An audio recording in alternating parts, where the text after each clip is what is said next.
সহ ভারত থেকে আসা 54টা নদীর পানির ন্যায্য বিষয়ের দাবিতে গতকাল থেকে ঢাকা জাতীয় প্রেস ক্লাব থেকে শুরু হয়ে আজকে 3 দিনের যে তিস্তা রোড মার্চ, সেই তিস্তা রোড মার্চে আজকে শাপলা চত্বরের রংপুরের শাপলা চত্বরের সমাবেশে সংগ্রামী সভাপতি এখানে উপস্থিত আছেন বাসুদেব কেন্দ্রীয় কমিটির সংগ্রামী সাধারণ সম্পাদক কমরেড বজলুর ফিরোজ সহ আমাদের কেন্দ্রীয় এবং বিভিন্ন জেলার নেতৃবৃন্দ, প্রিয় সাংবাদিক বন্ধুগণ এবং এই অঞ্চলের যারা আমাদের বক্তব্য শুনছেন, আপনাদের সবাইকে বাসুদেব কেন্দ্রীয় কমিটির পক্ষ থেকে সংগ্রামী শুভেচ্ছা জানাচ্ছি।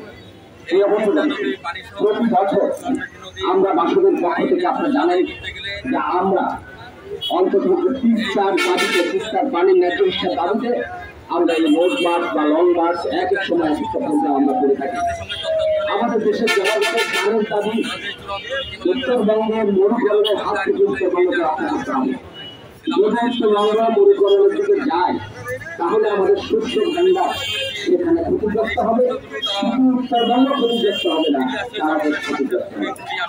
সেজন্য আমরা বলেছি যে তিস্তার উদ্যানে সেখানে প্রায় 70 কিলোমিটার গগনসভায় যে বাঁধ নির্মাণ করা হয়েছে, এই বাঁধ নির্মাণ করার কারণে আজকে সেখানে নির্মাণ করে পানির তারা প্রত্যাহার করছে, প্রাণী প্রত্যাহার করে তারা জলবিদ্যুৎ কেন্দ্র এবং এই অঞ্চলগুলোতে বিশেষ করে কৃষিকাজের শেষ সুবিধার জন্য তারা সে কাজটা করেছে।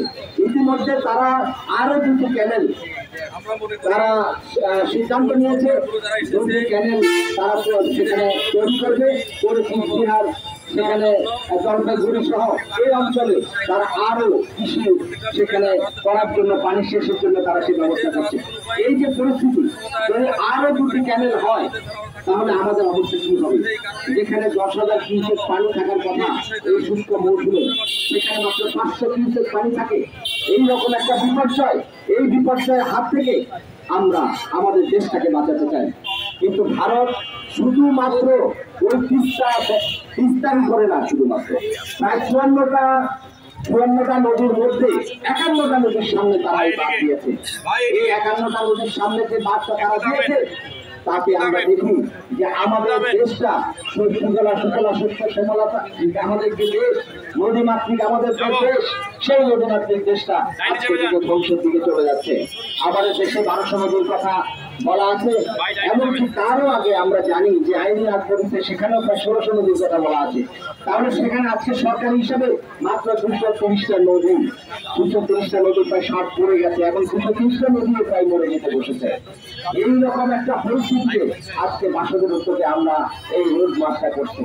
আমরা স্পষ্ট বলতে চাই, এখানে যে বিশেষ করে ভারত আমাদের প্রতিবেশী রাষ্ট্র এবং ভারত সাম্রাজ্যবাদী রাষ্ট্র, আমরা বলি আমাদের সরকারের নতজানু পরামর্শ নিতে ভারতের এই যে আগ্রাসন, পানি আগ্রাসন, তার বিরুদ্ধে কোনো কথা বলছে না, তার বিরুদ্ধে মেরুদণ্ড সোজা করে দাঁড়াচ্ছে না।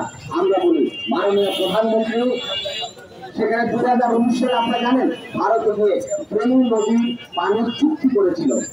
এই পানির চুক্তির বিরোধিতা করতে গিয়ে বুয়েটের একটা ছাত্র আবরার তাকে কিভাবে ছাত্রলীগ হত্যা করেছে এটা আপনারা জানেন।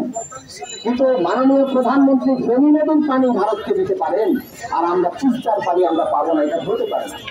এর বিরুদ্ধে আপনি প্রতিবাদ করবেন, তারপর আপনার উপরে নেমে আসবে খর্ব, আপনার উপর নেমে আসবে সেখানে নির্যাতন। আমরা সেজন্য বলেছি ফেনী নদীর পানি আপনি নিচ্ছেন, শুধু তাই না, আমরা ভারতের অনেক চ্যানেল দেখি, আমাদের কোনো চ্যানেল কি ভারতের লোকজন দেখতে পারে? ভারতের লোকজন দেখতে পারে না। কারণ কি?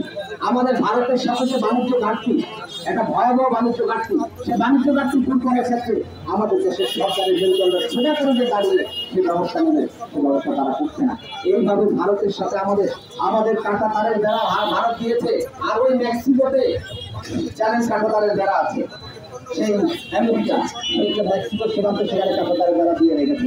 তাহলে এই কাঁটা তারের বেড়ার আমাদের বন্ধু, আমরা বলছি আমাদের বন্ধু রাষ্ট্র, তো বন্ধু রাষ্ট্র কাঁটা তারের বেড়া দেবে এবং গ্যালারির লাইট ঝুলবে, সেখানে আমাদের এরও প্রায় 6-7 জন আমাদের সেই সেখানে হত্যা করে সীমান্ত হত্যা করবে। তাহলে এই যে কাজটা, এই যে ভারত যে কাজটা করছে, আমরা একদল মানুষ বলে এই যে বর্তমান সরকার বলছে ভারত আমাদের বন্ধু রাষ্ট্র, তারা বলছে যে আমরা যে ক্ষমতায় ভারতের সহযোগিতা আমরা ক্ষমতায় আছি।